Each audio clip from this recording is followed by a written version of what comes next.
esse teste aí para vocês. Bom, inicialmente eu trouxe essa imagem aqui que todo mundo acaba associando quando a gente acaba vendo as videoaulas de icterícia. Eles colocam o Homer Simpson aqui justamente porque as pessoas costumam associar a icterícia à pele amarelada. E hoje a gente vai acabar aprofundando um pouquinho mais esse tema para entender o porquê que isso acontece.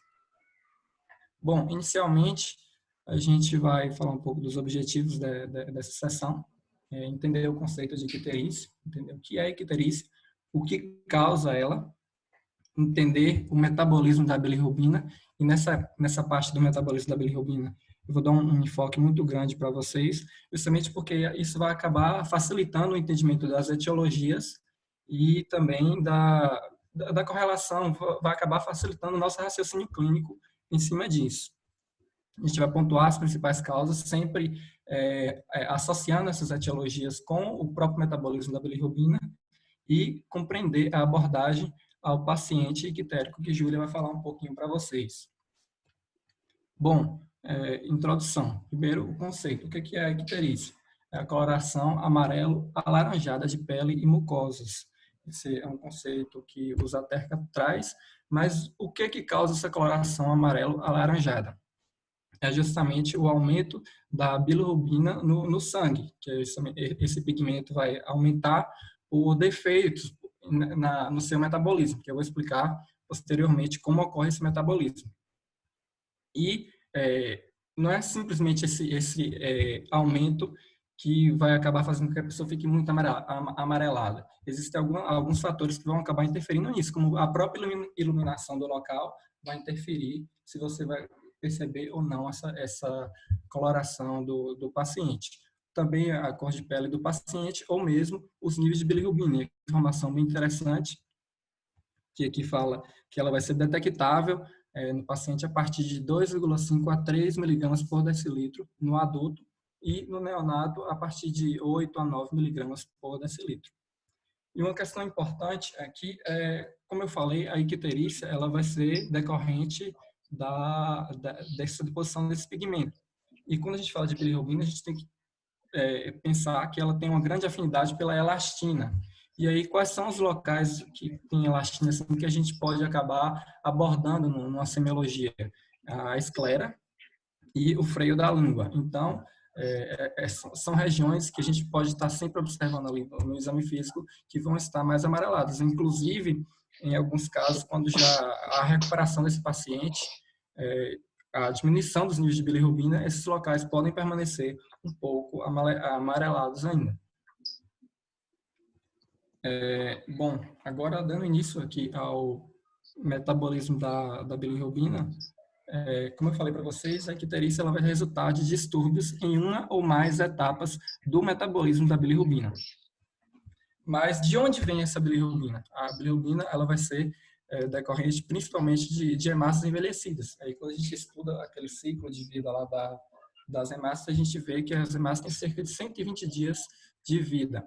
Mas nem todas as hemácias têm essa quantidade de dias de vida. Em algumas situações, como quando você tem, por exemplo, uma eritropoese ineficaz, essas hemácias vão ter menores dias de vida. Então, elas vão acabar morrendo com menos dias de vida e pode acabar fazendo com que tenha um aumento desse nível dessa produção de bilirrubina e, consequentemente, como eu vou explicar melhor depois, gerando a icterícia.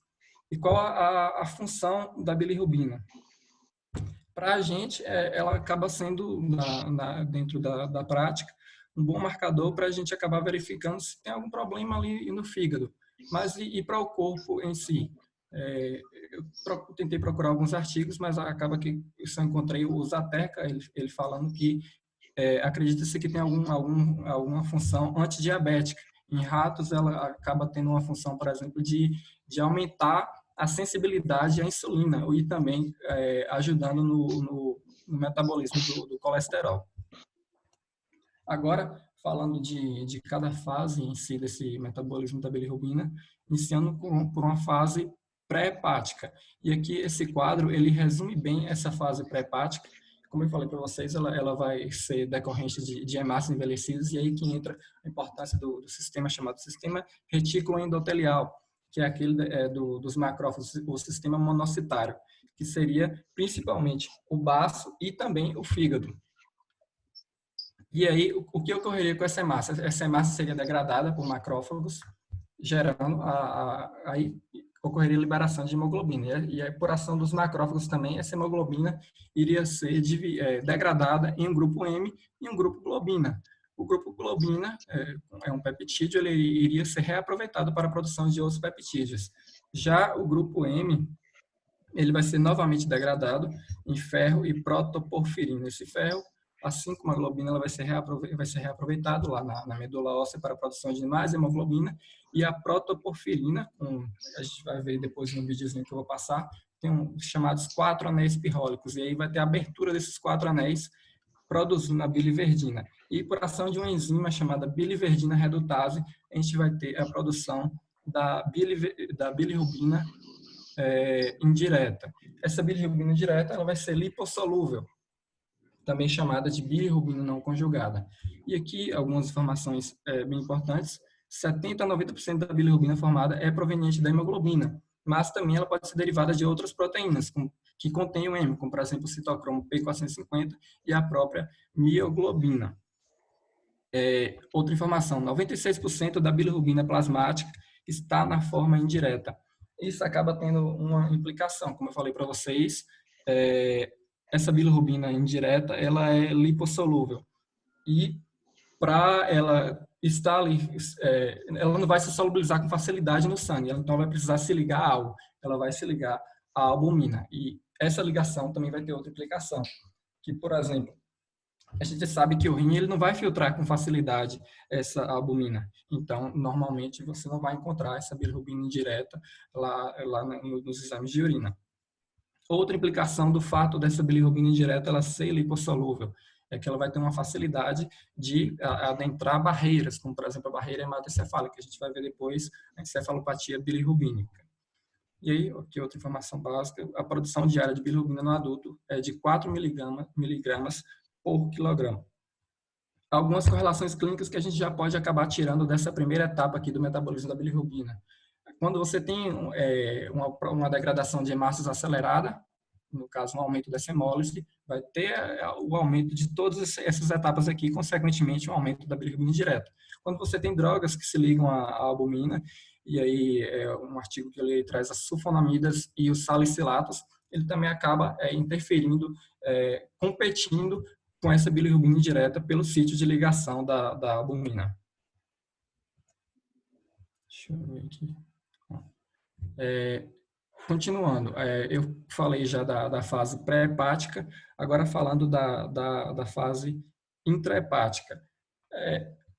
Essa bilirrubina, como eu falei, ela vai ocorrer essa degradação principalmente no baço, e aí ela vai vir pela circulação porta. E aqui no fígado vai ser captada pelos hepatócitos, e dentro dos hepatócitos vai ocorrer a conjugação, e aí vai ocorrer a excreção. E aí, em cada uma dessas etapas, tanto a captação, tanto a conjugação, quanto a excreção, pode ter algumas implicações, e eu vou detalhar cada uma dessas etapas. No caso da captação, como eu falei, essa bilirrubina indireta ela é lipossolúvel, então ela vai ter uma maior facilidade de entrar nessa célula, não necessitando de energia para entrar, e vai ser por um transporte facilitado. Mas, também pelo mesmo motivo, ela vai precisar de algo para se manter dentro da célula, e aí tem algumas proteínas, que fala a glutationa, a transferase, e o Dani ele traz as ligandinas, que vai ajudar a manter essa bilirrubina lipossolúvel dentro da célula. E a implicação implicação clínica que isso tem é justamente drogas que vão acabar competindo com a bilirrubina para essa captação pelo hepatócito. A segunda fase é basicamente essa conjugação da bilirrubina com o ácido glicurônico. E por que vai ter essa conjugação? Para tornar a bilirrubina, que antes era lipossolúvel, em uma bilirrubina hidrossolúvel. Então, o que tem de importante nessa fase aí é justamente essa conjugação, que vai ser devido à ação da enzima UDP-glicuronil ou glicuronosiltransferase. E o raciocínio lógico em cima disso aí é que qualquer defeito que a gente tiver nessa enzima aí vai ter uma diminuição dessa conjugação podendo gerar um aumento da bilirrubina indireta. E aí, uma informação que o Zaterka traz, ele fala que deve haver uma diminuição para menor que 50% da atividade da enzima, para aí sim gerar um aumento dessa bilirrubina, uma hiperbilirrubinemia direta. E aí é uma informação que é importante guardar, que a gente vai ver nas síndromes hereditárias. E aí a última etapa da fase intrahepática, que é a excreção, a gente vai ter a ação de uma ATPase transportadora de bilirrubina, que vai ser principalmente essa MRP2. E por que é importante a gente ter esse entendimento de que é uma ATPase? Como eu falei para vocês, a lipossolúvel ela entra com facilidade, já a hidrossolúvel ela não vai sair com tanta facilidade assim do hepatócito, vai precisar de energia. Então, já que essa é a fase aqui dessas 3 fases que precisa de energia, quando você tem um acometimento no fígado, essa fase acaba sendo a primeira a ser acometida. Então, essa acaba sendo a etapa limitante do metabolismo da bilirrubina. Uma informação importante para guardar aí, que eu vou explicar melhor depois também. A próxima fase, que depois que essa bilirrubina ela sai dos hepatócitos, ela vai entrar ali nos canalículos biliares, e aí dos canalículos biliares ela vai tomar a circulação ali da bile. E aí ela vai ser excretada pelo hepatócito, entra nos ductos biliares, e na bile, essa fração direta ela vai representar 95%, ao contrário do que ocorre lá no sangue. Como eu falei, 96% no sangue ela é a fração indireta. E aí, desse caminho que a bile percorre, ela vai conseguir chegar na luz intestinal. Só que a gente tem que ter uma certa atenção nesse ponto aí.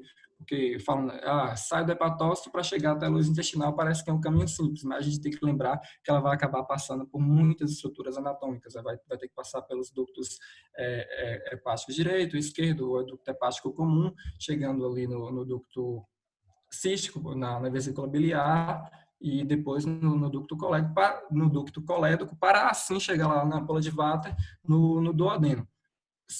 Até aí já parece meio complexo. Se não bastasse, ainda tem muitas estruturas ali nessa região, como por exemplo o pâncreas. Então, qualquer coisa que pode estar acontecendo nessa região que obstrua esse fluxo vai estar interferindo também no metabolismo da bilirrubina. E aí, depois de todo esse processo, chega à luz intestinal, e aí pode ter 2 destinos: ou ser excretada nas fezes, ou ser reabsorvido. Dentro desse processo, é importante a gente destacar a participação de bactérias da flora intestinal. Essas bactérias vão acabar metabolizando essa bilirrubina hidrossolúvel ou bilirrubina direta, promovendo uma desconjugação e uma redução. E aí vai ter esses 2 destinos, ou ser excretada ou ser reabsorvida. Essa parte que vai ser excretada nas fezes, na forma de estercobilinogênio. Quando ela entra em contato com o ar, ela vai ser oxidada, formando a estercobilina. E essa estercobilina vai ser importante para a coloração meio amarronzada das fezes. Da parte que é absorvida na forma de urobilinogênio, vai entrar na circulação interhepática, parte dela vai ser recaptada pelo fígado, e parte dela e outra parte vai continuar na circulação, e aí vai para os rins, onde vai acabar saindo na urina. E aí, assim como o estercobilinogênio, o urobilinogênio, quando ele entra em contato com o ar, vai ser oxidado, formando a urobilina na urina, que vai também colaborar com a coloração da urina. Algumas implicações que a gente pode citar aí, já falei das implicações anatômicas antes de chegar na luz intestinal, mas também é importante destacar aqui, como eu falei, existe um importante papel da flora intestinal. Em situações que essa flora vai estar suprimida, pode ser que diminua essa produção de estercobilinogênio e, consequentemente, diminua também a produção de estercobilina, afetando a coloração das fezes. E aí seria um caso de hipocolia fecal, quando, por exemplo, a pessoa está em uso de antibióticos que podem estar suprimindo essa flora bacteriana. No caso da outra implicação que a gente pode citar referente ao urobilinogênio, como eu citei, ele vai ser excretado pelos rins. Então, é normal no exame de urina essa positividade para a presença de urobilinogênio. A gente vai ver, citar nesse slide aqui, é que o que não é normal é a presença de bilirrubina na urina. E como eu falei, em condições normais a bilirrubina não é detectável na urina por métodos convencionais. E aí lembra do que a gente falou lá, a bilirrubina indireta ela vai ser ligada à albumina, que não vai ser filtrada tão facilmente assim lá nos rins. Já a bilirrubina direta, ela normalmente não vai estar presente em grande quantidade no sangue, como eu falei, 96% vai ser a indireta. Somente em situações em que ocorre esse aumento da bilirrubina direta é que vai ocorrer essa presença da bilirrubina na urina, que vai caracterizar um quadro de colúria, e Júlia vai até detalhar melhor depois quando a gente estiver falando da colestase, que vai ser, que citam os estigmas de colestase na colúria, quando tem a colúria, a colia fecal associada à icterícia. Bom, agora fazendo uma revisão rápida aqui para o melhor entendimento, eu trouxe esse videozinho aqui, que ele acaba sendo justamente aquele resuminho que eu coloquei lá enviei no grupo anteriormente, do metabolismo da bilirrubina. Vai ser bem rápido, só para fixar mesmo. Bom, como eu falei, a bilirrubina ela vai ser decorrente da degradação de hemácias em um processo chamado de hemocaterese, justamente pela ação do sistema retículo endotelial, pelo baço e pelo fígado e pelo baço principalmente. Essa hemoglobina vai ser degradada em um grupo M e um grupo globina. Esse grupo M, por sua vez, ele vai ser dividido em ferro e uma protoporfirina. Como eu falei anteriormente, esses 4 anéis pirrólicos da porfirina vai acabar se abrindo e gerando a biliverdina. Essa biliverdina, por ação da enzima biliverdina redutase, vai acabar gerando a bilirrubina lipossolúvel, que como ela não vai se solubilizar com facilidade na corrente sanguínea, vai necessitar se ligar a algo, que vai ser a albumina. E aí, dentro disso, a gente encerra essa fase pré-hepática. Só fazendo uma revisão, quais as implicações que a gente tem nessa fase pré-hepática? Um aumento da hemólise gera um aumento também da produção da bilirrubina lipossolúvel, assim como medicamentos que vão competir com a bilirrubina na ligação com a albumina também vai acabar afetando essa fase. Dentro da fase hepática, como eu falei, dividida em captação, conjugação e excreção. Fármacos que vão competir com a captação acabam afetando, mas também a gente vai ter, como eu já citei, a fase de conjugação, a ação da enzima UDP glicoronil transferase. E aí, qualquer coisa que pode estar inibindo essa enzima também vai estar afetando essa fase. Por fim, a última fase seria a excreção. Tem alguns transportadores que são dependentes de energia. Esses transportadores, por dependerem de energia, acabam sendo muito suscetíveis em uma lesão hepatocelular, por exemplo.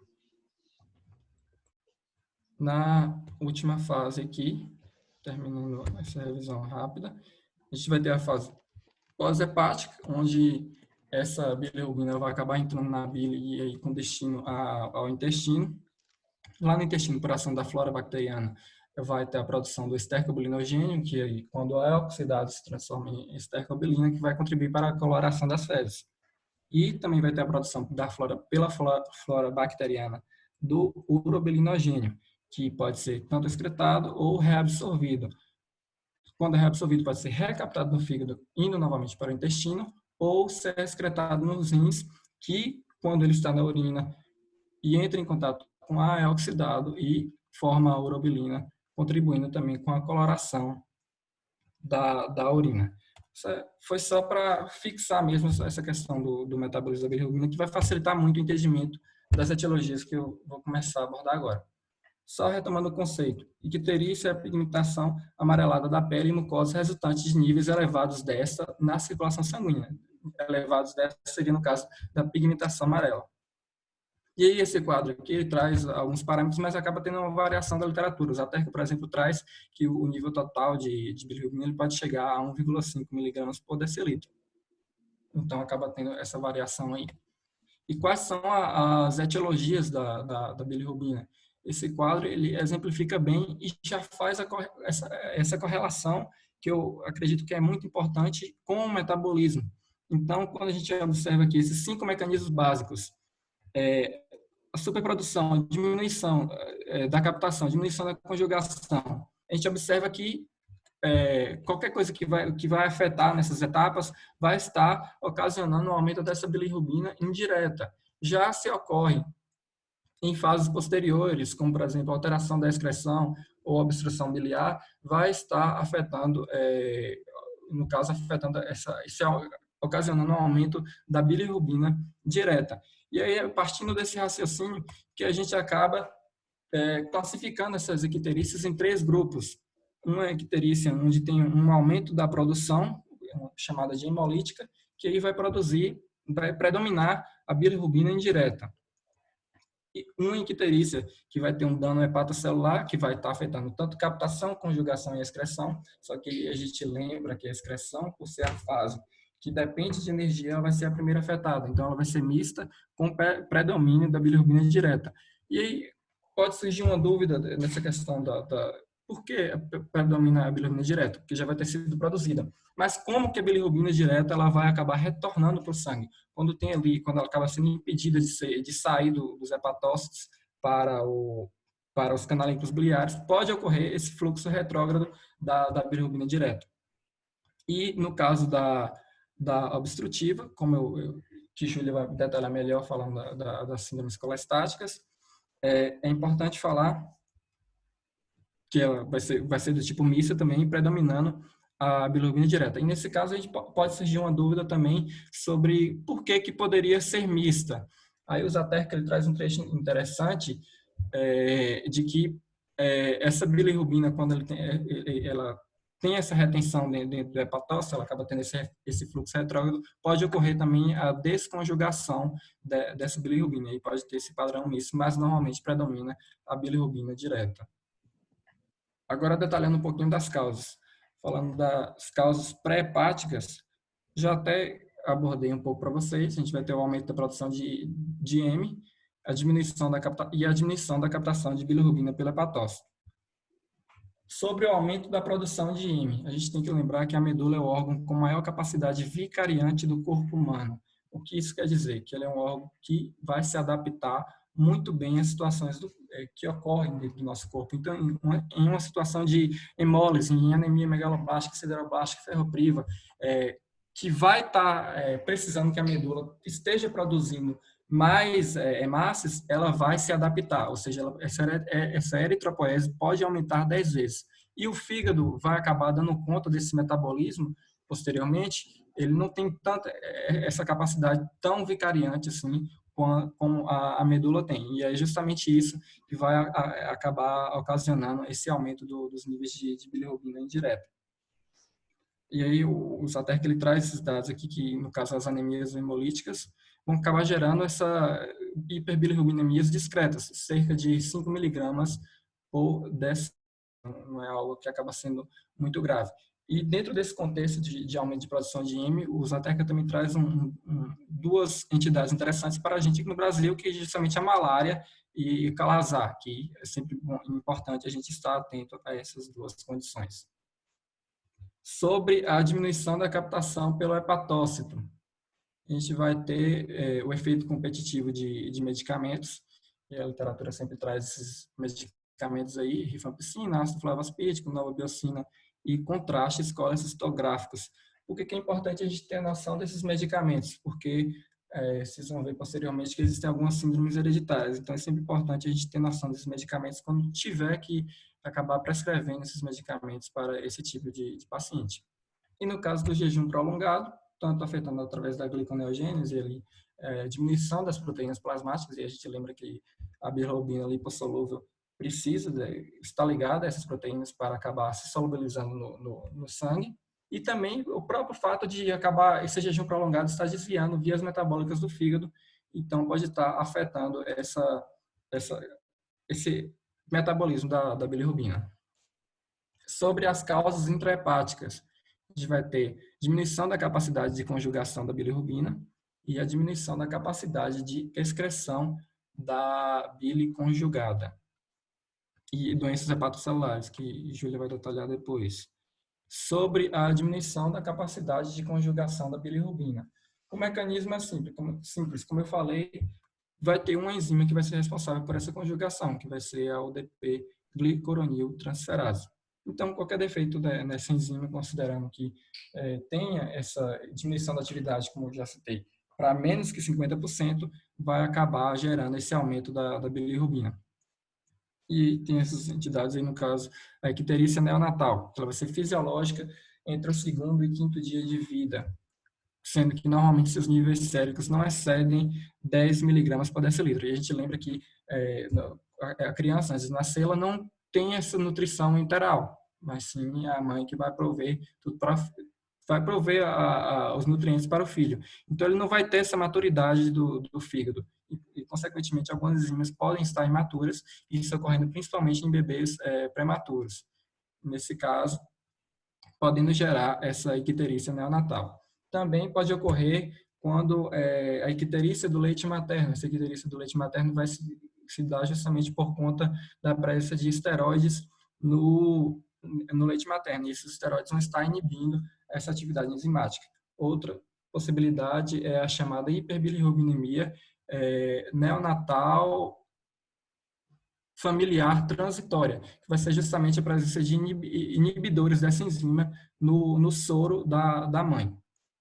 E, como eu falei, os níveis não costumam exceder, mas tem uma importância clínica justamente quando esses níveis de bilirrubina acabam crescendo muito, porque vai ser o aumento da bilirrubina indireta, lipossolúvel, que, como já citei, tem a capacidade de atravessar barreiras por conta de sua lipossolubilidade.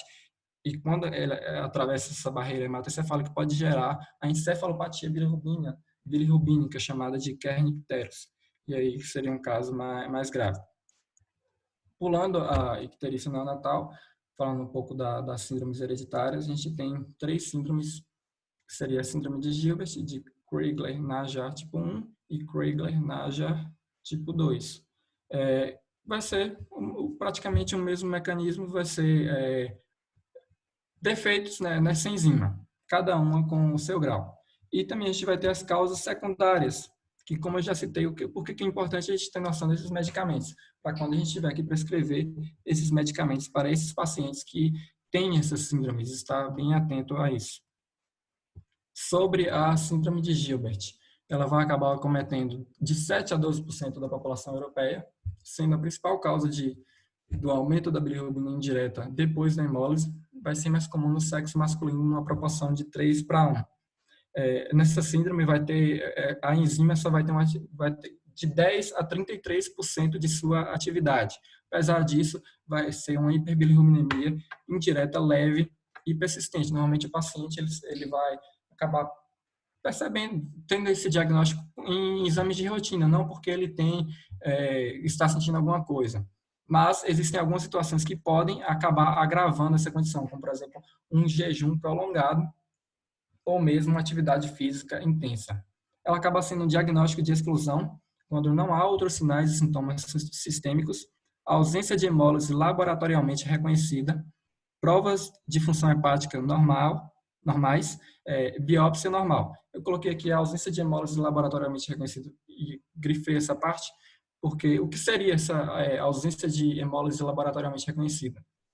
E aí é importante a gente lembrar um pouquinho de como ocorre a hematopoiese, que a gente vai ter lá 6 etapas de formação dessa hemácia, e numa penúltima etapa, ou seja, a etapa antes de formar essa hemácia madura, já sem núcleo, com a hemoglobina e tudo, a gente vai ter uma fase que costumam denominar de reticulócitos. Essa fase de reticulócitos, ela vai ter em seu citoplasma já muitas hemoglobinas, mas vai ter ainda alguns ribossomos que vão continuar produzindo essa hemoglobina. E esses ribossomos em uma coloração especial vai ter o formato que eles chamam de retículo, e por isso receber esse nome. E o que acontece? Quando você tem uma situação que precisa de mais hemácias, lembra que eu falei que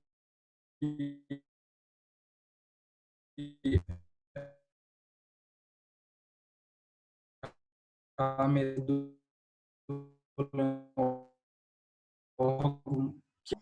vai ir liberando na corrente sanguínea hemácias ainda sem estarem. Todo mundo está me ouvindo? Deixa eu ver. Eu acho que minha internet. Deixa eu ver aqui. Pode ligar o Matheus tinha microfone aí? travado aí, mas já tá voltando, já voltou ao normal já. Tava travando e agora voltou.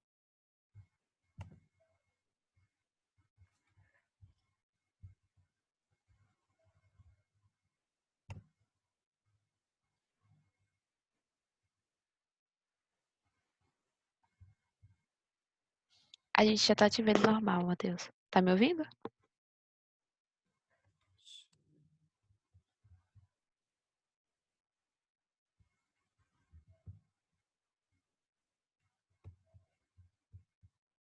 Júlia?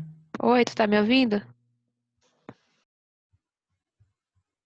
Agora tá normal, gente? Tá, agora tá Matheus, normal. Agora voltou ao normal já. Ouvindo Agora tá já. normal, Rebeca? tá normal, Matheus. Uhum. Tá normal. Você não tá Todo mundo ouvindo a tá gente? ouvindo aí? Voltou. Tinha só travado Sim, tá rapidinho, hein? normal. Voltou. Se puder Pode dar repetir, continuidade, gente? Por favor, sim. Pode. eu acho que eu só vi essa parte de reticulócitos e depois, quando travou, já não entendi direito. Se puder repetir mais essa parte. Vocês acabaram perdendo alguma parte? Tem algum? Manda aí no chat aí. Que aqui o chat não abre, não tô... Deixa eu tentar abrir isso aqui. Eu acompanhei até reticulócitos também. É. Segue daí de reticulócitos. Também. Essa parte deu pra ouvir bem.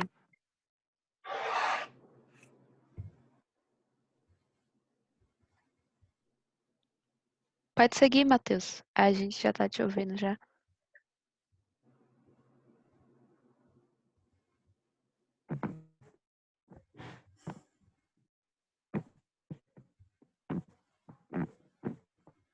Então, não prejudicou nada não, né? Não, siga tranquilo.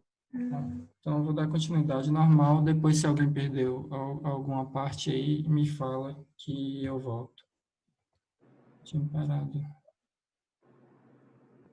Tinha parado falando dos reticulócitos. Então, quando a gente fala de a ausência de hemólise laboratorialmente reconhecida, é justamente a ausência de aumento desses reticulócitos aí no hemograma.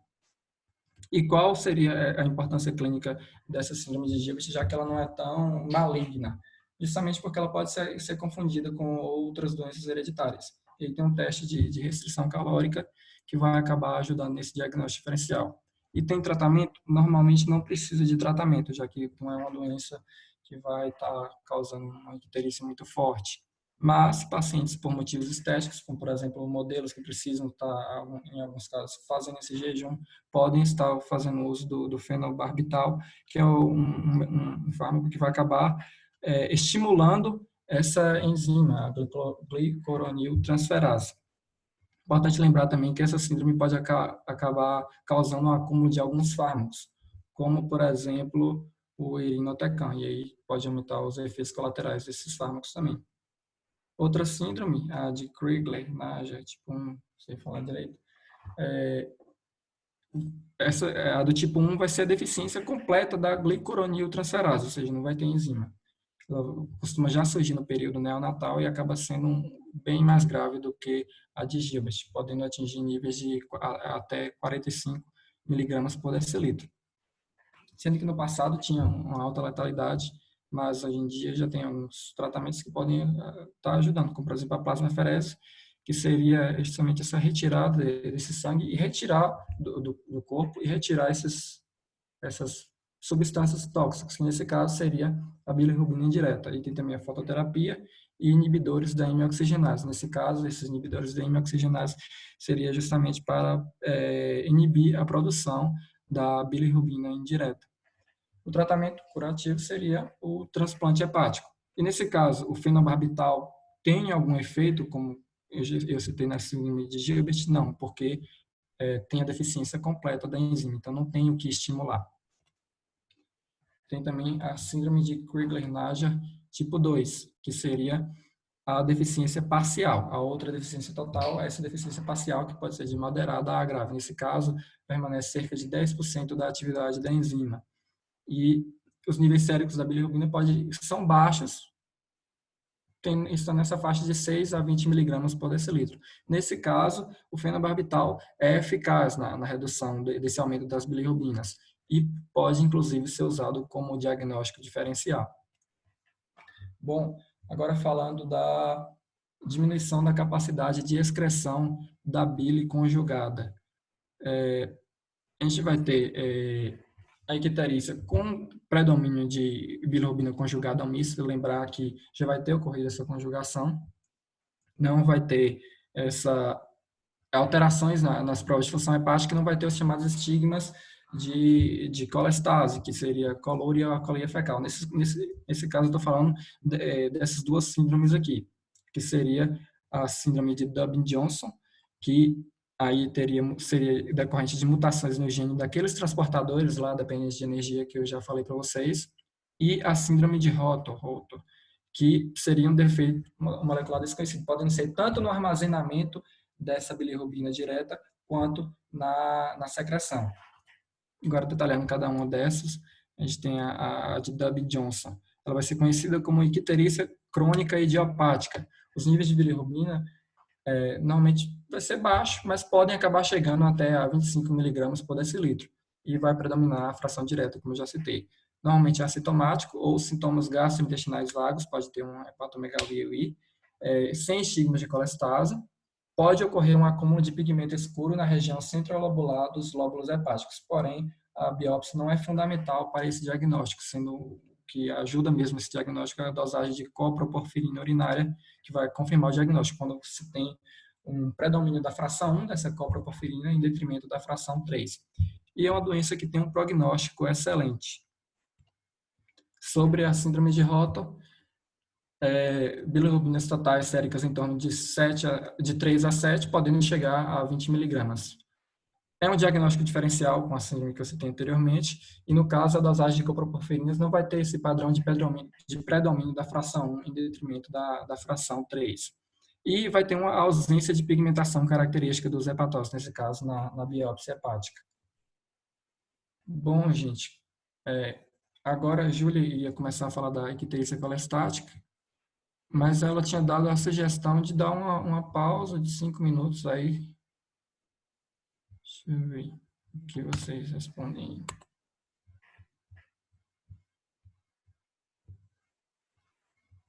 Esse chat que não abre. Daqui o Zoom, ele com 40 minutos, parece, ou 1 hora, ele cai, viu? Ele cai automático. Então, Júlia... Não, mas apareceu a mensagem dizendo que com Júlia, 40 minutos não ia ele cai acabar. automático, viu? Não, mas já apareceu a mensagem que estava liberado. Hein? Apareceu a mensagem já que a sessão tinha sido... Eu não entendo direito muito o aplicativo, mas já tinha aparecido a mensagem que a gente estava liberado para usar o tempo infinito.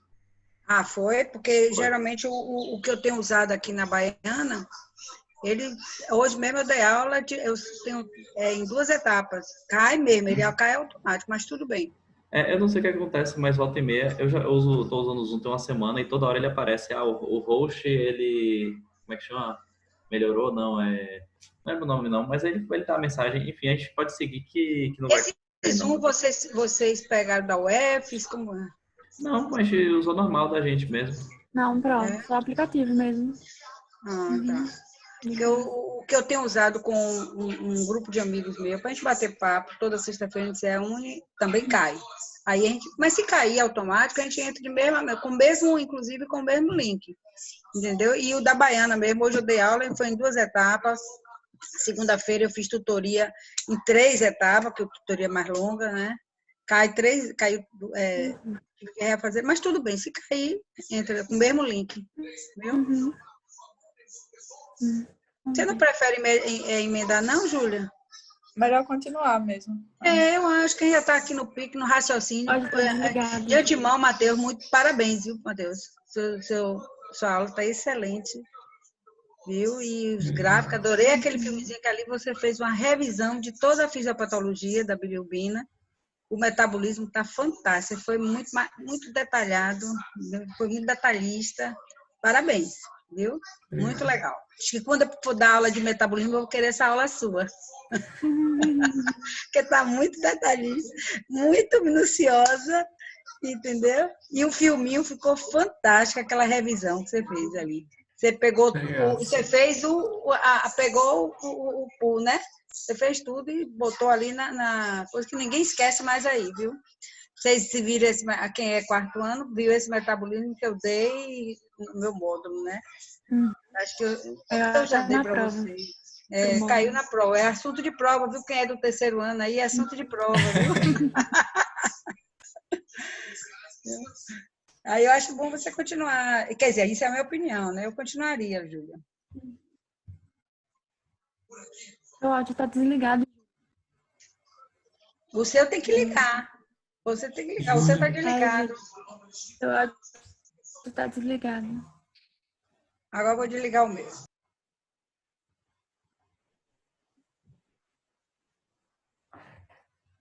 Vou desligar o meu aqui. Ô, Júlia, seu áudio tá desligado, Júlia.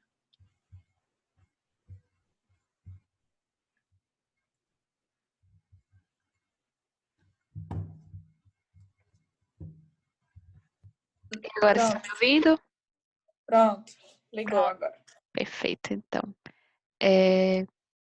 Vamos discutir um pouquinho agora, né? Dar continuidade ao raciocínio excelente aí que o Matheus trouxe pra gente.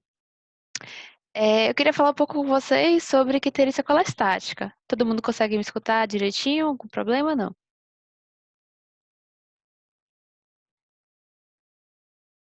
Tá sem problema, Júlia, pode seguir. Pronto, eu vou seguir então. A gameplay. Para a gente discutir o que seria essa icterícia colestática, eu acho que é importante a gente saber primeiro o que é uma colestase, né? E aí o que acontece? Uma colestase ela vai ser quando você tem uma alteração, tanto na formação quanto na excreção de bile. E isso pode acontecer, como vocês estão vendo aí na tela, desde o hepatócito até a ampola de Vater.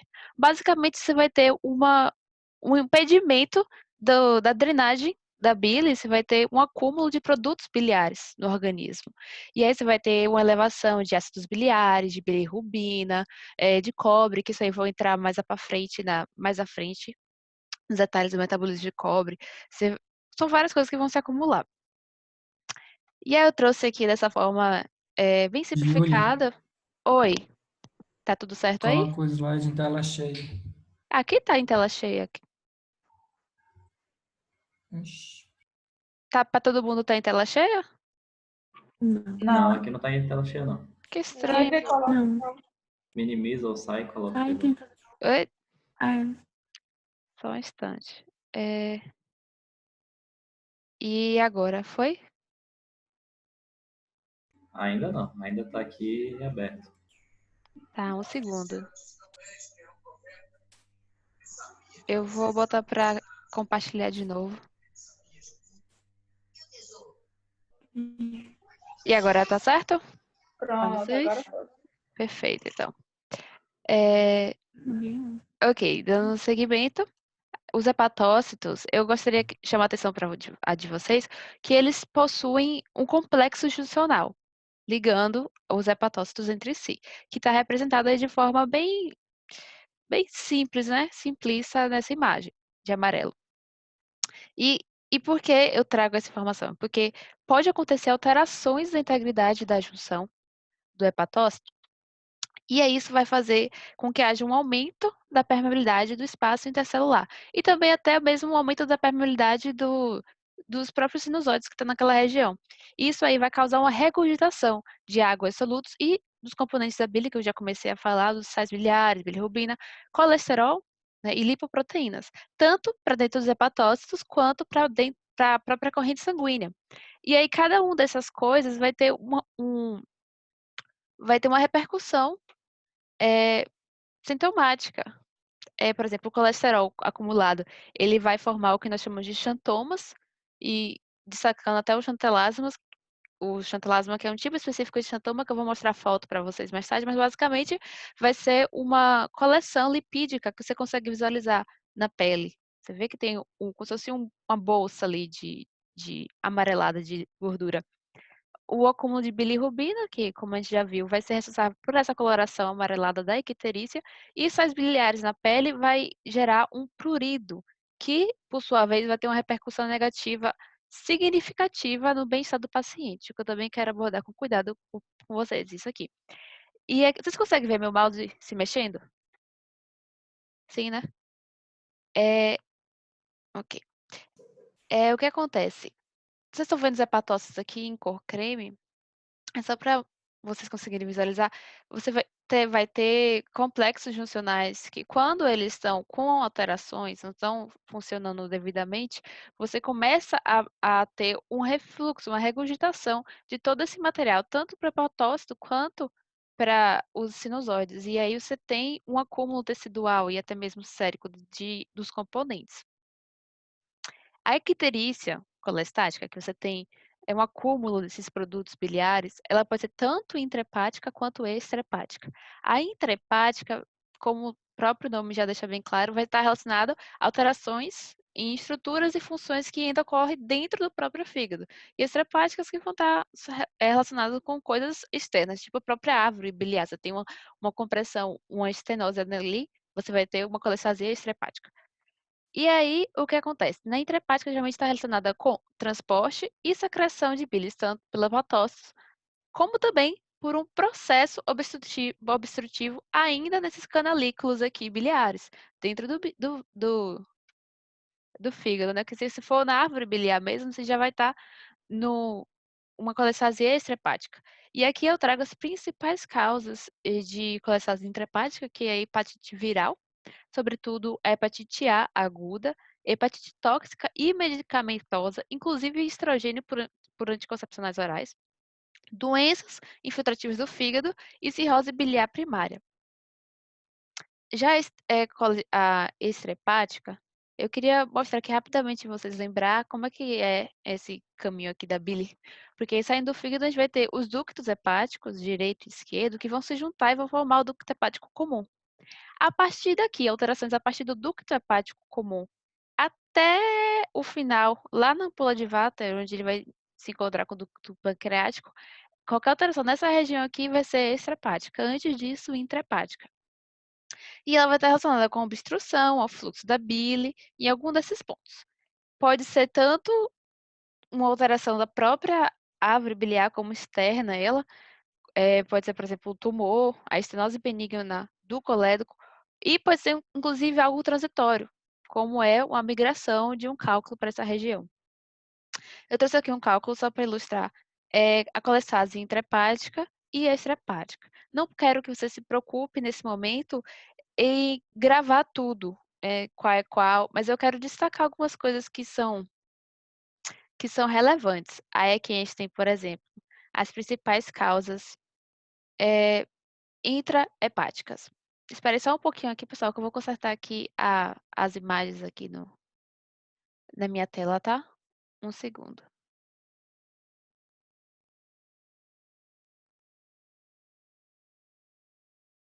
As imagens de vocês.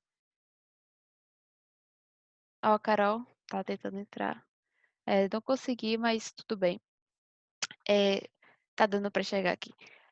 Certo. E falando das intrahepáticas, a gente vai ter, eu quero chamar a atenção, a hepatite por vírus, né, como eu já falei, autoimune e o consumo de álcool e drogas. A própria gravidez também pode, e a cirrose biliar primária, ela é uma que vai estar relacionada tanto com a colestase intrahepática quanto a colestase extrahepática.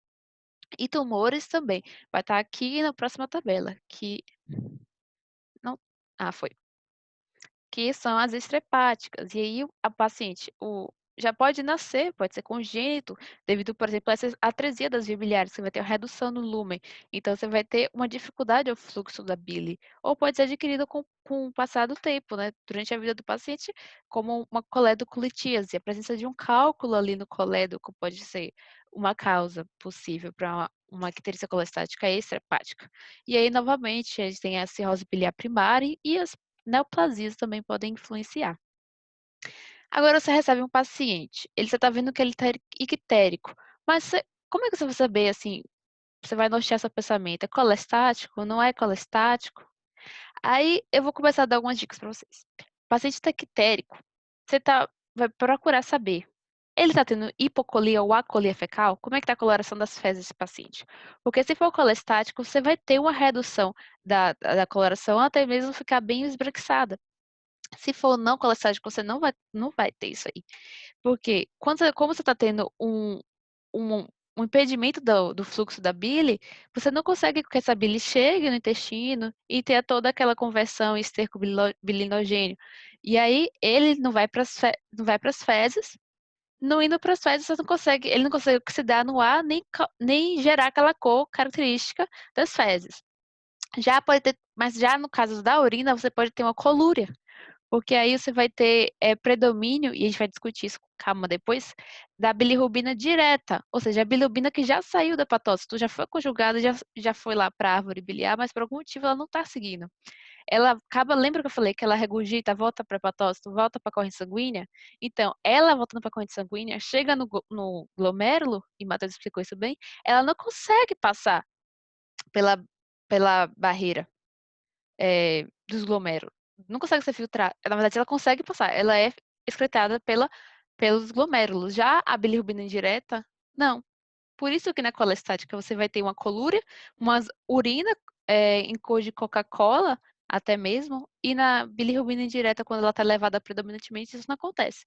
Porque a direta, para ser mais específica, ela consegue ser excretada e junto a uma ação de ácidos biliares, que por ser um produto biliar também está elevado, ela consegue ter essa coloração mais escura na urina, tá? E aqui, de forma que a gente ainda vai trabalhar isso aqui, mas de forma mais geral, você vai ter a elevação da bilirrubina conjugada, que é direta, que eu já falei. E quando estiver associada a febre, dor, calafrio, perda ponderal e idade avançada, você vai seguir um raciocínio por neoplasia maligna. Claro que você vai ter que fazer toda a investigação posterior, porque toda neoplasia você precisa de exames, mas você já começa a suspeitar. O prurido. Eu gostaria de chamar muita atenção o prurido, porque ele chega a ser de uma intensidade muito elevada, até mesmo desesperador. Desesperador a ponto de gerar um distúrbio psicológico no paciente. E como ele é geralmente à noite, então o paciente tem dificuldade para dormir, fica muito incomodado, ele acontece, dura semanas a meses. E aí os intervalos entre as crises é de meses a anos. Então é muito tempo que esse paciente passa assim, sentindo esse prurido com fortes escoriações que, por sua vez, podem gerar, inclusive, infecções secundárias. Então, é um sintoma muito importante. A gente até vai abordar isso no tratamento. Ele é difuso, mas pode se concentrar na palma da mão e na planta do pé durante a noite, como eu falei. E o que é que causa esse prurido? Hoje, a gente não tem muito certeza exatamente do mecanismo específico, mas temos algumas ideias. Aí eu trouxe nesses dois quadros, aqui em verde e amarelo, de forma simples, para vocês verem, que pode ser por uma secreção deficiente de ácidos biliares, que por sua vez vai gerar uma lesão hepática, que por sua vez vai produzir produções, ou vai produzir pruritógenos. E aí, esses pruritógenos vão agir no sistema nervoso central e vão gerar essa sensação de prurido, que incomoda tanto o paciente.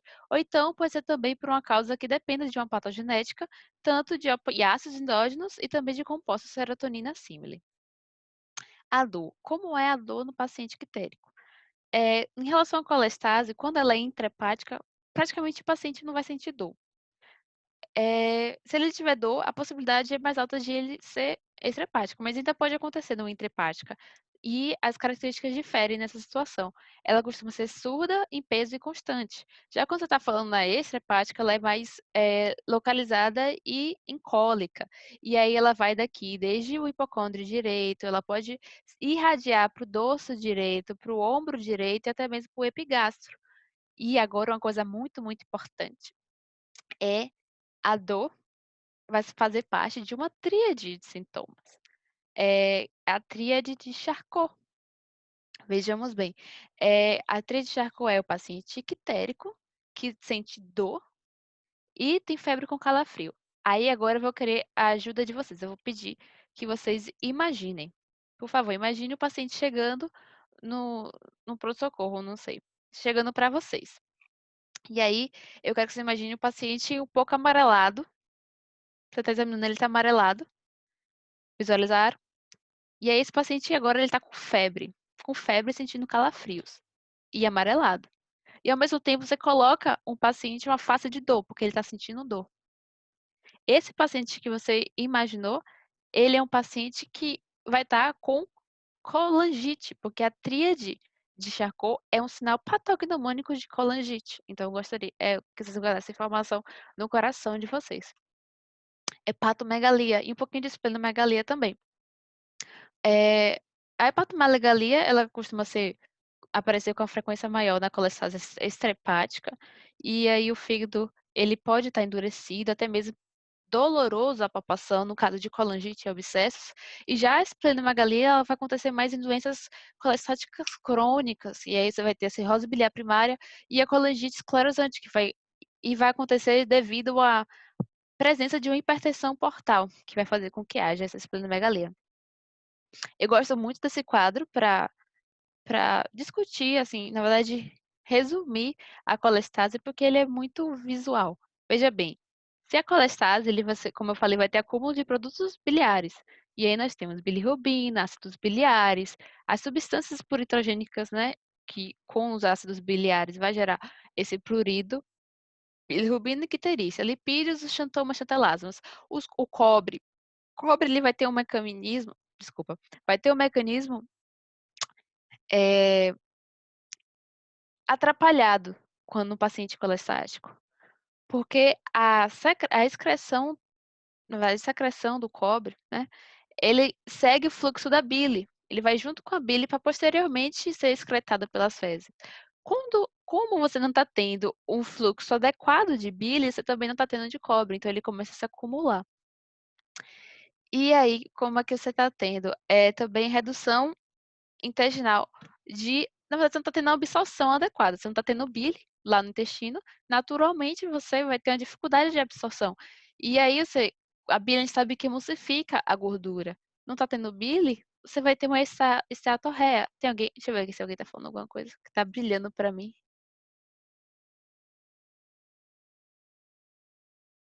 Vocês estão conseguindo ver direito aqui, gente? Tá, então vou prosseguir, tá? Aí não está tendo uma absorção adequada de gordura, você vai ter um esteatorreia, você vai eliminar essa gordura pelas fezes. As vitaminas lipossolúveis também vão estar prejudicadas em sua absorção, A, D, E e K, e o cálcio também. Essa estrutura, né, esse quadro de má absorção vai gerar várias consequências. A esteatorreia que eu falei, o paciente ele vai emagrecer, vai perder peso. Cegueira noturna, você não está tendo vitamina A para produzir rodopsina. O paciente pode vir a desenvolver uma cegueira noturna. Aí você entra também osteomalácia, astenia, fraqueza neuromuscular e uma tendência hemorrágica. Eu chamo a atenção aqui para a vitamina K, que é um fator importante na cascata de coagulação. Inclusive, vai estar relacionado com os nossos exames laboratoriais mais à frente. A gente vai ver que existe uma prova da vitamina K para saber se é colestática ou se não é uma síndrome colestática. Deixa eu tentar passar. Foi. E agora chegamos nos xantomas, que a gente abordou, que eu tanto falei aqui, e eu trouxe para vocês imagens. Xantomas é essa coleção lipídica que vocês estão vendo aí amarelado no paciente. Se tiver nessa região dos olhos, é chamado de xantelasma, mas pode aparecer em outras regiões, várias outras regiões, como por exemplo essa foto aqui abaixo do seio, mas pode aparecer também no pescoço, no dorso, tórax, na palma da mão, várias regiões elas podem aparecer. O paciente, ele pode ter um desenvolvimento para um quadro mais sério, pode vir a desenvolver cirrose, insuficiência hepática, que geralmente tem início insidioso, a icterícia começa bem leve, depois ela fica bem intensa, edemas de membros inferiores, os distúrbios de coagulação, que eu já comecei aqui a discutir com vocês, ascite e hipoalbuminemia. É tanto que a gente tem a prova, que a gente vai ver, a gente tem a prova de função do fígado. O fígado, ele não vai estar funcionando, ele está insuficiente, né? Insuficiência hepática. Então, ele não vai produzir adequadamente a albumina. Você vai ter uma hipoalbuminemia. E até mesmo em fases mais terminais, o paciente também pode ter uma encefalopatia hepática, para vocês verem que é uma doença que você não pode, de forma alguma, menosprezar e ter que acompanhar de perto, porque as consequências são muito severas. Eu quero que vocês pensem também no intestino que não está chegando bile, não está tendo a absorção correta. Naturalmente, você vai ter uma alteração da homeostase local. Com isso, as bactérias que estão ali, que são endotoxêmicas, elas conseguem ascender para a árvore biliar e, posteriormente, para a corrente sanguínea. Isso pode gerar uma endotoxemia, que pode, por sua vez, gerar coagulação intravascular disseminada e insuficiência renal. O paciente ictérico, ele pode ter insuficiência renal, pode ter insuficiência hepática. Então, mais uma vez, eu repito, é um quadro que você precisa acompanhar com muito cuidado, por causa das consequências. É, em relação aos aspectos diagnósticos, é muito importante uma anamnese bem detalhada. E uma coisa que eu quero chamar a atenção na anamnese é o início. Quando é que começou esses sinais e sintomas? Em que faixa etária começou? Porque, a depender da faixa etária, você vai pensar em causas diferentes. Recém-nato, você vai pensar aquelas causas hereditárias e uma própria anomalia do desenvolvimento, como é o caso da atresia das vias biliares. Se for um adulto jovem, provavelmente é um processo infeccioso, tanto agudo quanto crônico, e pode ser do fígado ou então da própria via biliar. E se ocorrerem em uma mulher de meia idade, você vai pensar numa cirrose biliar primária. Se for um homem de 10 a 40 anos, com ou não febre, tendo calafrios, você vai pensar numa esclerosante primária, colangite esclerosante primária, lembrei. E 40 a 50 anos, se for associado a uma dor abdominal, astenia com ou sem febre, neoplasia maligna, mais uma vez, você tem que observar de perto, né? É só uma suspeita, mas você já fica duvidoso. Exames laboratoriais. E eu acho que essa foi a parte que eu mais gostei de estudar, porque, não sei, porque está muito associado à fisiologia mesmo, da bilirrubina e à fisiopatologia da icterícia. A gente vai pegar dosagem sérica de bilirrubinas. O paciente ictérico ele vai ter mais de 2 miligramas de bilirrubina total. Mas o que é mais importante para a gente ainda é saber que em uma elevação de bilirrubina, qual é o tipo predominante? É um tipo de bilirrubina direta ou bilirrubina indireta? E a gente vai discutir isso aqui ainda também. Você faz o hemograma e um hepatograma. E aqui, tipo de bilirrubina. É bilirrubina indireta e a direta. Se for uma indireta, ou seja, aquela que não passou pela conjugação no fígado, aquela que ainda não chegou lá, ou está tendo uma. Pode ter diferentes causas. Entre elas é a hemólise. Então, você vai iniciar um caminho de suspeita de hemólise, investigação. E também você tem que ter em mente um diagnóstico diferencial pelas síndromes que a Matheus falou, de Gilbert e Crigler-Najjar, porque são síndromes que estão relacionadas com uma, uma deficiência na conjugação de bilirrubina. Ou seja, não é porque eu estou tendo mais hemólise e estou formando mais bilirrubina, mas é porque chega lá, o nível está normal de bilirrubina, mas chega lá no fígado, você não está conjugando, então a elevação maior vai ser da não conjugada, que é indireta. Já na bilirrubina direta, a gente tem que pensar, é uma lesão de hepatócitos? A bilirrubina está sendo produzida, mas quando está sendo conjugada, mas não está sendo liberada? E aí você tem uma elevação de bilirrubina direta conjugada, ou é por uma obstrução das vias biliares? Eu estou liberando a bile, mas eu não estou conseguindo passar, eu estou começando a acumular aquela bile. E aí você vai diferenciar seu raciocínio clínico. E aqui eu vou bater na tecla com vocês, porque isso aqui é importante. Lesão hepatocelular e síndrome da colestase, você vai ter um perfil laboratorial diferente. Quando se fala de lesão hepatocelular, você está falando de elevação de transaminases. No nível muito alto, de 5 a 20 vezes você vai ter elevado. Quando você fala de enzimas canaliculares, quais são, Júlia? Você tem a fosfatase alcalina, gama-glutamiltransferase, a GGT, e a 5-nucleotidase também, que não está aqui, mas entra. Elas quase que não vai ter alteração nenhuma. Geralmente nem tem. Então, é hepatocelular transaminases, elevação das transaminases. Quando a gente está falando de uma síndrome de colestase, a gente está falando de canaliculares, colestase canalicular, CC, não sei se ajuda vocês a memorizar, mas me ajuda. Eu sempre faço essas ligações. A colestase, então, a gente vai ter elevação de fosfatase alcalina, de gama-glutamiltransferase e de 5-nucleotidase. E quase nenhum aumento de transaminase, geralmente não tem. E quando tem, é de 2 a 3 vezes. No nosso hepatograma, o que que nós vamos ver quando a gente solicita o hepatograma? Os níveis de transaminases, que aí são a ALT e a AST. A ALT é alanina aminotransferase, que é mais conhecida talvez por TGP, e a AST, que era a antiga TGO, que é a aspartato aminotransferase. Também vamos ter as provas de função hepática. Como é que está funcionando esse fígado? A gente vai ter albumina, tempo de protrombina e amônia sérica. Albumina e tempo de protrombina vão estar relacionados com a capacidade de síntese do fígado. Albumina, mais uma vez, se o fígado ele estiver disfuncional, você vai ter uma redução no nível de albumina, vai ter uma hipoalbuminemia. Se você tiver o fígado também disfuncional, ele vai produzir menos fatores de coagulação. E para quem não sabe, o tempo de protrombina, ele vai estar representando essa capacidade de coagulação do corpo. Você está tendo a disfunção do fígado, esse tempo ele vai estar alargado. E a amônia sérica que vai estar relacionada com a capacidade detoxificadora do fígado. E uma insuficiência hepática, por exemplo, ela tende a estar elevada. Aqui tem coisa que eu já falei, mas eu vou repetir para focar e tem um pouco em coisas novas também. Aí eu fiz 2 quadros comparando icterícias não colestáticas com colestáticas.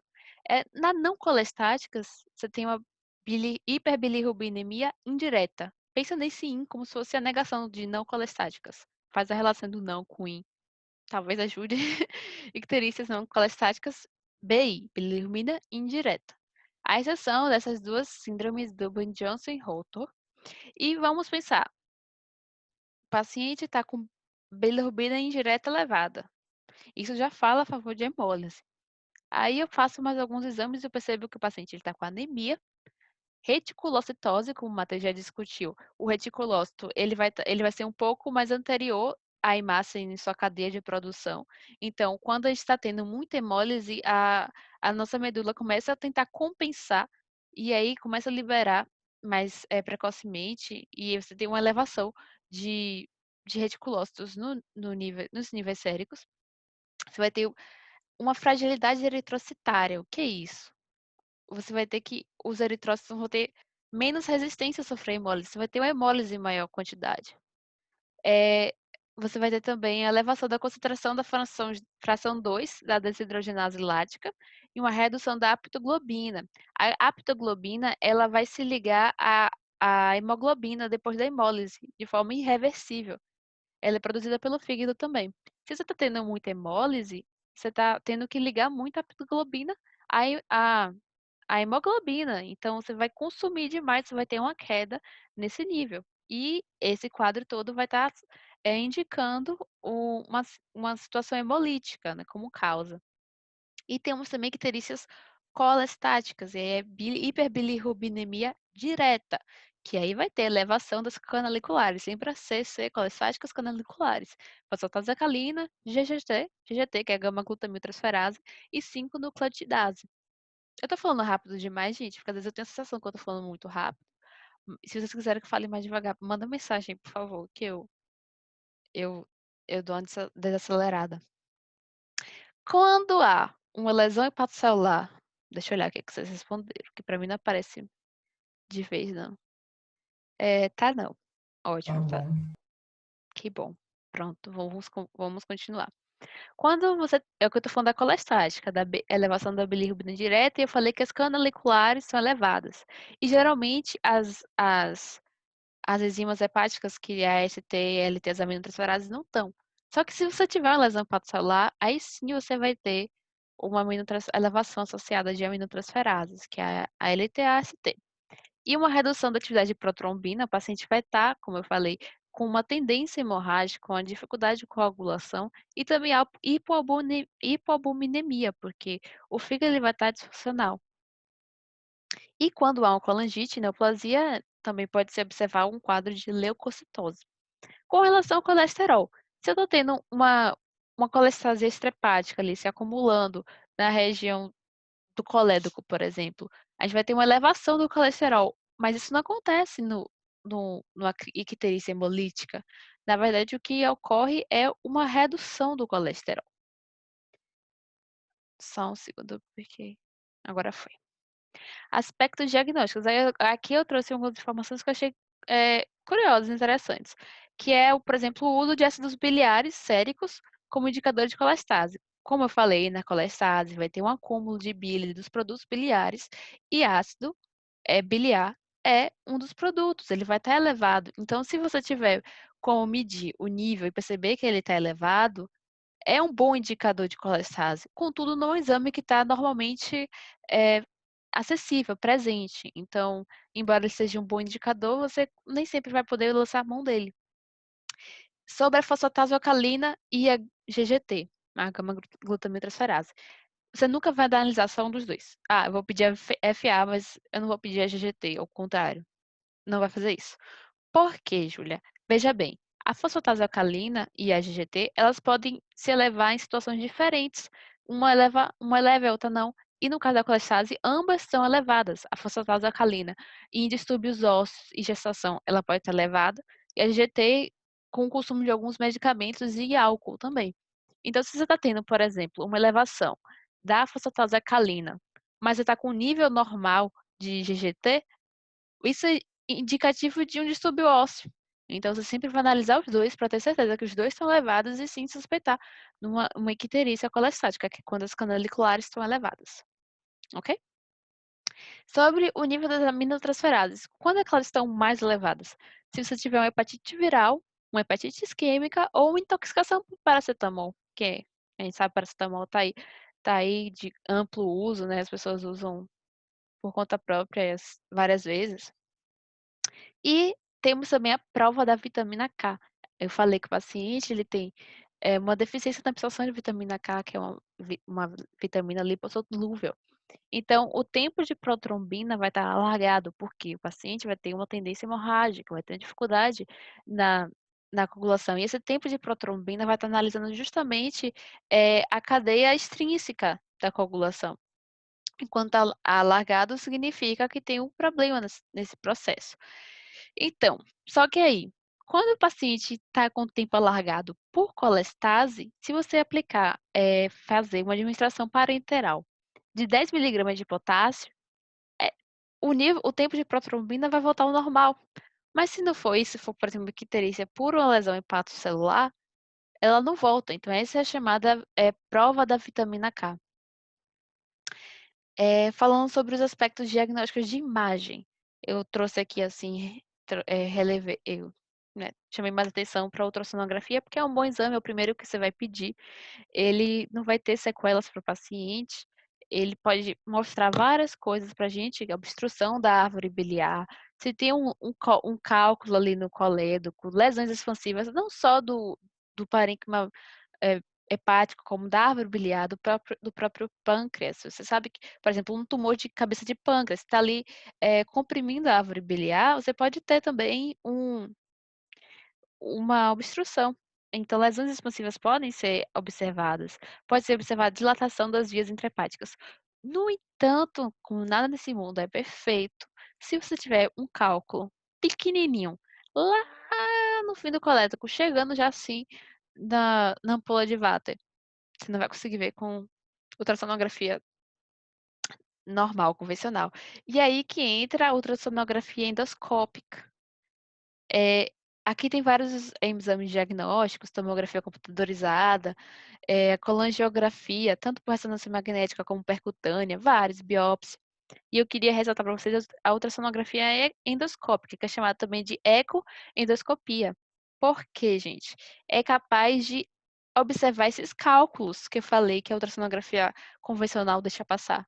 Ela consegue visualizar, então, se for preciso, você também pode lançar a mão de uma ecoendoscopia.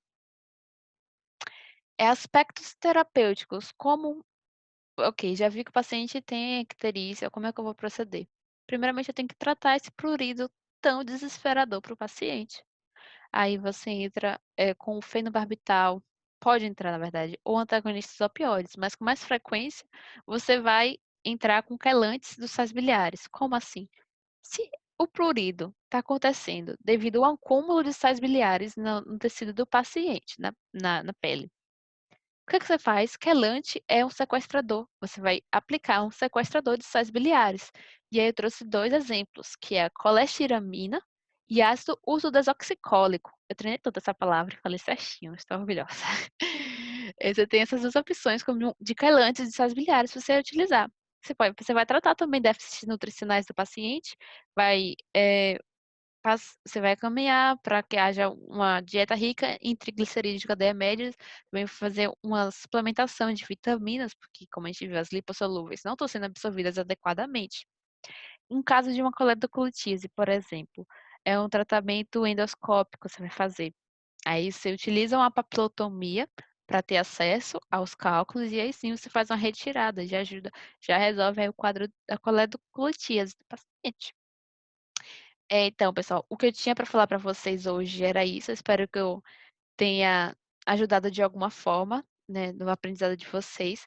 E antes de a gente fechar nossa sessão com chave de ouro, Matheus gostaria de fazer só uma observação aqui sobre as situações especiais.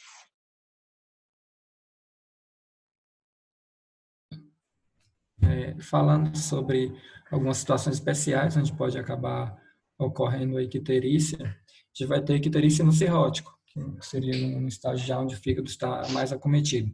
E o que vai ter nesse cirrótico? Vai ter uma perda no transporte das bilirrubinas conjugadas, vai ter também o surgimento de vias colaterais. A gente deve lembrar que a circulação do baço para o fígado pega meio que um atalho através ali do sistema porta, né? E no caso do cirrótico pode ter o surgimento ali de vias colaterais, como a gente sempre fala, circulação cabeça de medusa, varizes esofágicas. E nesse caso desviar também a bilirrubina por essas vias colaterais. Pode ter também um sistema sinusoidal capilarizado, e os aterclitrais pode ter diminuição de fenestras, dificultando ainda mais essa captação da bilirrubina indireta pelo fígado. Pode ter também uma esplenomegalia, e aí maior degradação ainda de hemácias. E também uma redução do parênquima hepático, dificultando mais ainda. E aí, todas essas situações somadas podem acabar gerando um quadro de icterícia pela bilirrubina indireta. Pode ter também a icterícia pós-cirúrgica, e nesses casos a gente deve lembrar de hematomas, transfusão, lesão hepática transitória e hipóxia. Pode ter, nesses casos, um aumento de enzimas canaliculares e não vai ter tanto aumento assim das transaminases. É uma condição de extrema atenção, principalmente quando foi uma cirurgia ali naquelas estruturas próximas a essas estruturas que a Júlia bem citou, da vesícula biliar, do duodeno. Então, pode acabar indicando uma lesão iatrogênica nessas estruturas. Tem a icterícia por nutrição parenteral total, e aí vai se dar justamente, geralmente, 2 a 3 semanas após o início do tratamento, e os neonatos eles vão ser mais suscetíveis. Mas por que ocorre essa icterícia nessa situação? A gente vê que a nutrição parenteral total, por si só, ela acaba sendo um fator de risco para a formação de cálculos. A gente vai ter uma estase ali, e a partir da 6ª semana da nutrição parenteral total, vai ter a formação da chamada lama biliar, e isso pode acabar precipitando a formação de cálculos ou ela mesma gerando essa icterícia. Além disso, as próprias substâncias usadas nessa nutrição podem acabar sendo tóxicas e gerar a icterícia. Tem icterícia na gravidez. Gestantes com hiperêmese podem apresentar esse aumento autolimitado de aminotransferase e bilirrubina no primeiro trimestre. Pode ter também uma colestase intrahepática no segundo e terceiro trimestre, mas desaparece pós-parto.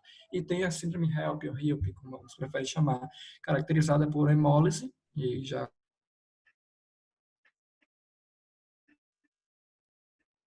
falei para você, quitopenia. A icterícia neonatal em lactentes, eu já falei da icterícia fisiológica, mas como a Júlia falou, a gente deve nem sempre falar é fisiológico, pensar que pode ter causas patológicas também, como por exemplo atresia de vias biliares, cistos coledocianos, erros inatos do metabolismo de carboidratos, malária, rubéola, sífilis, entre outras. A icterícia aguda febril, que dentro do nosso meio é sempre importante a gente estar pensando. No caso da dengue, que aí seria já um acometimento mais grave, no caso da dengue visceral, a malária, febre amarela e leptospirose. No caso da leptospirose, a literatura costuma trazer que é uma icterícia, dita como icterícia rubínica, uma cor mais alaranjada, mas a Terca fala que nem sempre essa conduta de observar pela cor da icterícia já está meio que sendo mais abandonada. E tem também a icterícia no paciente com AIDS, que acaba sendo difícil de estabelecer a etiologia, porque acaba tendo muitos micro-organismos oportunistas. Aí tem hepatite B, C, herpes zoster, Epstein-Barr, entre outros, que acabam podendo aproveitar dessa situação. Bom, gente, era basicamente isso que a gente queria falar para vocês. Só queria fazer uma pergunta para vocês aqui. É porque no finalzinho ali eu acabei desativando o microfone aqui e não vi se alguém tinha perguntado alguma coisa. Então, alguém tem alguma dúvida daquela outra parte lá? Alguém tem alguma dúvida da minha primeira parte da apresentação? Porque eu acabei desativando o microfone e acabei não percebendo se alguém falou alguma coisa, se alguém perguntou alguma coisa. Não. Eu que elogiei você, né? Essa parte é que eu fiquei, porque na hora do vídeo, o vídeo estava saindo áudio para mim, aí eu peguei e desativei tudo do notebook, e depois eu acabei esquecendo de ativar. Eu só queria fazer um comentário. Primeiro, para parabenizar os dois, né? Uma aula bem completa, bem interessante, vocês abordaram tudo muito bem. Obrigada, Eu só queria... muito legal, muito bom mesmo. Vocês estudaram direitinho e bem seguro, né? O tutorial faz com que vocês aprendam a falar bem, né? Dá essa segurança a vocês, já apresentaram uma aula muito boa. Eu só queria fazer esse comentário em relação ao tempo de protombina, Júlia. Certo. Primeiro, uma coisa que você botou o K ali de vitamina K e na hora falou potássio. Você jogar 10 miligramas... jogar 10 miligramas no potássio na veia do paciente deu rata. Não, com certeza. Desculpa, não, eu tenho certeza que foi só porque você viu o K. Foi, né? viu Mas K de vitamina K. Só para ficar mais claro um pouquinho isso aí, é o seguinte, que quando você vai avaliar o paciente ictérico, né, que você falou muito bem sobre a clínica, quando você pede o tempo de protombina, primeiro, você pede perfil hepático, né? Como você colocou, abrangendo tudo. Quando você quer saber, por exemplo, você está frente a um paciente com cirrose hepática e quer saber a função desse paciente, como você colocou, o TP e a proteína totais de frações. Por quê? Porque elas são fabricadas no fígado, né? Elas têm produção. Então, um paciente que tem uma função hepática alterada, ele tem o tempo de protombina alargado. Isso aí você falou legal. Agora, só que na obstrução, ela não é só ela tem a produção. A vitamina K dela, o tempo de protombina dela está bem, entendeu? Só que o que acontece? Ele não excreta. Aí vai ficar diminuído. Então, o fato dele não excretar, como você colocou, não é hemorragia que ele faz, entendeu? Ele fica largado, mas se você dá vitamina K, ele tem uma resposta boa, tá? Então, é uma das coisas que a gente faz diagnóstico diferencial. Se você quando você dá vitamina K num cirrótico, não faz diferença. A gente costuma dizer que a gente dá vitamina K ao paciente, o cirrótico, para satisfação do próprio médico, entendeu? Por quê? Porque a função dele, ele não está produzindo tempo de protombina. Ele não está produzindo vitamina K. Mas ao contrário da obstrução. Não sei se eu estou sendo clara para vocês. Um paciente que está, exemplo, como você falou, coledocolitíase, tem tempo de protombina alargado, tem protombina baixo, mas você faz uso da vitamina K, o tempo de protombina vai para 100, vai normal. Por quê? Porque ele está recebendo parenteral. Ele não está sendo absorvido pelas vias normais, pela bilirrubina, que está descendo, não está sendo, por causa da obstrução. Né? Ele não está fazendo essa obstrução na primeira e segunda porção do duodeno, né? Que é onde ele vai ser absorvido. Então, ele ali não está absorvendo. Por isso, você faz o parenteral, entendeu? Então, só queria explicar um pouquinho melhor para você, para ficar para o pessoal, entendeu? Que essa faz a diferença. Então, quando você tem uma suspeita de colestase, aí, por exemplo, você está com um preceptor lhe perguntando, bem, como é que está essa função hepática? Ele está lhe perguntando o TP e a proteína totais frações. Você dizer como é que está o processo inflamatório, Aí vem as transaminases, como você explicou, entendeu? A gama-GT e a fosfatase alcalina são enzimas canaliculares. Então, elas vão estar alteradas na enzima colestática, entendeu? Num quadro de colestase. Aí, como você colocou, na colestase intrahepática, fica um pouco, mas elas também dão uma alterada. Agora, se você tem uma gama-GT alta e um fosfatase alcalina normal, aí aquilo que você colocou, aí outras causas de gama-GT. Como você tem, por exemplo, um adolescente em fase de crescimento, você vai encontrar uma fosfatase alcalina elevada e a gama-GT normal.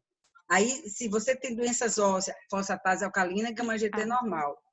Para elas duas, aí você não vai encontrar num quadro de colestase só gama-GT alterada, entendeu? Você tem as duas. Então, só para vocês ficar um pouquinho mais claro, mas foi excelente a aula de vocês. Parabéns mais uma vez, viu?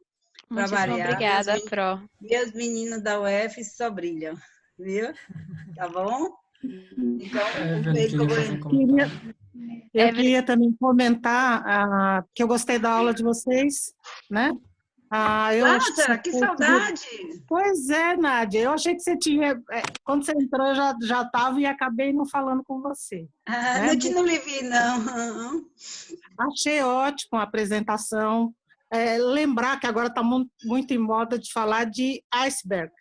Então, lembrar que a icterícia é um sinal. Então, a gente vê e tem que saber o que está por trás disso. Né? Então, esse raciocínio que o Matheus teve de dividir de hepática, de hepática, também a parte da M antes da conjugação. Isso ajuda no raciocínio, porque a cada fase você vai pensar, dependendo da idade, o seu raciocínio clínico vai para uma doença ou outra, né? E que se vocês não conseguiram pegar isso tudo de vez, é muita informação de uma vez só, né? E aos pouquinhos vocês vão pegando, né? E das enzimas, a Nádia já comentou, né, que, como a Júlia disse, que era o hepatograma, né? Então, a função hepática a gente pensa em TP e nas proteínas, então isso é fundamental. Mas gostei muito da iniciativa, vocês estão de parabéns. Muito obrigada. E eu estou adorando esse negócio de ser... Eu que não estou mais de tarde agora, adorei a ideia de fazer online, viu? Quando for da minha supervisão. Muito legal. Acho que a gente vai sair dessa pandemia um pouquinho diferente, né? Mas com certeza. Vai aprendendo uma coisinha aqui, outra ali. Principalmente, Lázaro, nós que somos Jurássicos, né? Pois é. Porque para esses meninos, não. Esses meninos todos são ótimos, mas para a gente... Eu tenho uma sobrinha que fez, sobrinha neta, gente. Fez 15 anos segunda-feira. Então, o aniversário dela foi via Zoom. O pai dançou com ela, as amigas entraram, né? Todo mundo gravou depoimento, né? Porque não podia se encontrar, então não passou em branco. Muito legal isso. Tá bom, gente. Prazer estar com vocês aqui. Um beijão aí para vocês. E Lázaro, você também, tá bom? Muito bom para vocês. Tchau, tchau. Obrigada, professora. Tchau. Evelyn, você queria falar alguma coisa, querida? Ainda quer? Quer? Sim, se vocês ainda tiverem paciência. É só sobre a prática do CPRE que, por exemplo, não é incomum algum paciente chegar para fazer o procedimento por estar com colestase obstrutiva e quando chegar lá e repetir os exames, o cálculo migrou. E por causa disso o paciente já está bem melhor da sintomatologia. Outra coisa também é o paciente ficar com a obstrução por um certo tempo, aí o cálculo impacta na via biliar e acaba fazendo fístula. Aí essa fístula drena a bilirrubina, então o paciente vinha com um quadro colestático, vinha com icterícia alta, e bem ictérico, só que de repente ele pega e tem uma melhora do quadro. Aí quando vai fazer um exame ou vai fazer a CPRE, ele tem uma fístula. E outra coisa também que o Tratado de Hepatologia fala que o prurido pode vir, muitas das vezes, antes do que a icterícia. Então, que poderia ser um diagnóstico diferencial daquele paciente que tem um prurido e não sabe a causa, e por causa disso você pega e dosa os níveis de bilirrubina. Eu acho que é só, Obrigada, gente. Evelyn. É, Bom saber. Não tinha visto que o prurido podia vir antes. Interessante. alguém tem mais algum comentário? Bom, Lucas enviou aí no grupo da LAG um questionário que seria justamente aquilo que Evelyn solicitou. Que aí vocês respondem, tem alguns casos clínicos que o objetivo principal não é vocês acertarem, vai ter o nome de vocês lá, mas a gente não vai estar vendo se vocês acertou ou não, seria justamente só para ver a presença. E o caso clínico para ver vocês se entenderam o assunto, tirar dúvida. Então, se alguém tiver alguma dúvida com os casos clínicos que tem lá no questionário, pode falar comigo ou com o Júlio que a gente tenta ajudar. Então, são 5 questões bem rápidas. Teve uma, inclusive, que Júlia praticamente já deu a resposta, que ela falou para vocês guardar no coração. Então, quem errar, já... É porque assim, tem um textão, mas o que eu falei eu posso falar sobre o que é? Tem vários textões. Então, um deles você vai ver uma tríade de Charcot. Aí vocês descobrem qual é, vocês lembram de que é patognomônico e quais são os sinais, os sintomas, e aí vocês conseguem responder. E eu aconselho vocês responderem usando aquele material que eu deixei lá, que vai ajudar a responder pelo menos ali. Tem umas 2 questões mais difíceis, mas pelo menos 3 já dá para responder ali facilmente, lendo aquele material que eu passei lá no grupo. Era isso. Matheus, em relação ao vídeo da sessão que foi gravado, fica no computador de quem, de vocês dois? Eu gravei, você gravou também? Gravei. Eu vou Tem ver no meio e no como ficou. dela. Gravou? No dele. Eu vou ver como Pronto. Aí vocês tipo, o que ficar menor, envia pra Lucas, que a gente vai postar depois. Provavelmente, como ficou, tipo, 1 hora de sessão, vai ficar grandinho, né, o vídeo, provavelmente. Eu parei de... Era pra Aí parar de diminuiu o gravar. tamanho. Como que tá o slide inteiro? Nos dois. Viu? Algum dos dois me manda que eu coloco no Telegram o slide também. Perfeito. Pronto. Perfeito. Muito, muito obrigada, gente. Ai, Lembrando... gente, em relação à presença... Ele fala, gente. Lembrando que é importante que vocês preencham esse questionário, porque eu acredito que vai ser responsável pela presença, não é isso, Rebeca? Vai ser com sua assinatura Isso. na ata, então Cenário preenche. também, mas também a gente pensou em fazer como outras ilhas estavam fazendo. Tipo assim, a gente vê a presença quinta na hora, e aí Carol coloca em ata, explica toda a situação, e aí quando voltarem as aulas, a gente só assina. Ah, então tá bom. Todo mundo que tá... Mas o questionário também vai servir, no caso, para quem não pôde acessar a internet nesse horário. Mas todo mundo responde. Todo mundo responde. Boa noite, gente. Boa noite. Professora. Boa noite, gente. Valeu. Um beijo, viu, gente? Obrigada pela atenção. Espero ter ajudado. Tchau. Parabéns, meninos, pela sessão. Muito obrigada. Bora. O que é essa bica? Que pena. Que é TP? Matheus. Ricardo. Tchau, bebê.